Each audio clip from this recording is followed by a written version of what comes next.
साम्राज्यवादी अमेरिकेने व्हेनेझुएलावर कब्जा करून राष्ट्राध्यक्ष मादुरो यांना अटक केली. अमेरिकेचा साम्राज्यवाद, अमेरिकन तेल कंपन्यांचे आर्थिक हितसंबंध, भूराजनैतिक, विशेषतः चीनबरोबर शह आणि खुद्द अमेरिकेतील ट्रम्प संबंधित अंतर्गत राजकारण असे सारे एकत्रितपणे बघायला हवं. ही कृती करताना अमेरिकेने व्हेनेझुएला आणि मादुरो यांच्यावर अनेक आरोप केले आहेत. हे अर्थात दाखवायचे दात आहेत. कोणत्याही सार्वभौम देशाबरोबर कितीही टोकाचे मतभेद असले तरी देश अशा पद्धतीने ताब्यात घेणं, त्या देशाच्या राष्ट्रप्रमुखाला पकडून आपल्या देशात तुरुंगात टाकणं याचा निषेध करावा तितका कमीच आहे. अमेरिकेची ही कृती तिच्या गेल्या काही दशकांच्या साम्राज्यवादी इतिहासाची पुढची आवृत्तीच आहे. कोणताही आंतरराष्ट्रीय कायदा नॉर्म पाळायचा नाही हाच नॉर्म आहे. ट्रम्प यांची नाट्यपूर्ण स्टाईल ही दुय्यम आहे. गेली अनेक वर्ष अमेरिकेचा संरक्षण साहित्य, संशोधन आणि निर्मितीवर केला जाणारा खर्च अफाट आहे. जगात एकूण होणाऱ्या संरक्षण खर्चातील 1/3 खर्च एकटी अमेरिका करते वर्षानुवर्षे. या एका गोष्टीवरून अमेरिकेची संहारक ताकद आणि त्यातून आलेला माज लक्षात येईल.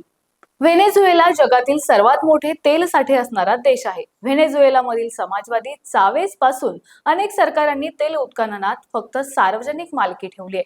अमेरिकेतील महाकाय तेल कंपन्यांना ही धोरणे गेली अनेक दशके खटकत आली आहेत. अमेरिकेला मादुरो यांच्या जागी अमेरिका धार्जिनचा राष्ट्राध्यक्ष आणायचा आहे, जो गेल्या अनेक दशकांची तेल धोरणे बदलून अमेरिकन तेल कंपन्यांना दरवाजे उघडेल हा गेम प्लॅन आहे. डोनाल्ड ट्रम्प यांना 2 वेळा राष्ट्राध्यक्षपदी बसवणाऱ्या मागा आंदोलनाला भरघोस वित्तीय सहाय्य देणाऱ्यामध्ये अमेरिकेतील तेल कंपन्या आघाडीवर आहेत. खास उल्लेख करायचा तो ऑइल बॅरॉन असणाऱ्या चार्ल्स आणि डेव्हिड या कोच भावांचा. ते ट्रम्प यांच्या खास मर्जीतील आहेत. येथे ट्रम्प यांनी क्लायमेट चेंज आणि अपारंपरिक ऊर्जा स्रोतांची उडवलेली खिल्ली देखील लक्षात ठेवली पाहिजे.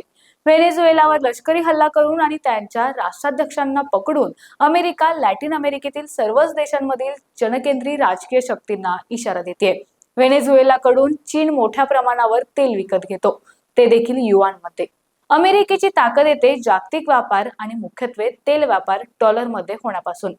व्हेनेझुएलाचा तेल व्यापार डॉलरमध्ये झाला पाहिजे ही बघण्याची ही रणनीती आहे.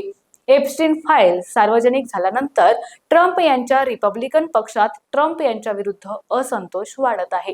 ते प्रकरण झाकळून जावे हा हेतू आणि या वर्षातील अमेरिकेतील निवडणुका देखील व्हेनेझुएलावरील हल्ला करण्यामागे डोळ्यासमोर आहेत.